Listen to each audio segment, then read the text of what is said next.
காலையில் 4 மணி. பனியால் மூடப்பட்ட பஞ்சாப் எல்லை. சிபாய் அர்ஜுன் சிங், ஒரு காவல் படையில் உள்ள ஆள், தனது 5வது காவல் கடமையில் ஈடுபட்டிருந்தார். அவர் தனது குடும்பத்திடம் ஒரு வாரமாகவே தொடர்பு கொள்ளவில்லை. ஏனெனில் எல்லையில் திடீர் அமைதியான பதற்றம் நிலவி வந்தது. அந்த காலை நிசப்தமான பனியை கிழித்தது ஒரு சத்தமற்ற ட்ரோன்.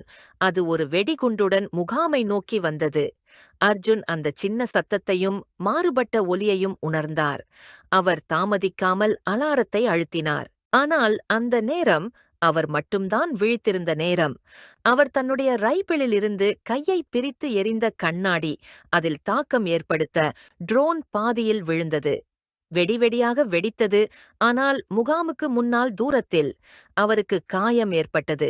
ஆனால் முகாமில் யாருக்கும் இழப்பில்லை. முடிவு: அந்த தோல்வியால் எதிரி திட்டம் முற்றாக பிழையாயிற்று. அர்ஜுன் சிங் நாளை பணி ஓய்வு பெற இருக்கிறார்.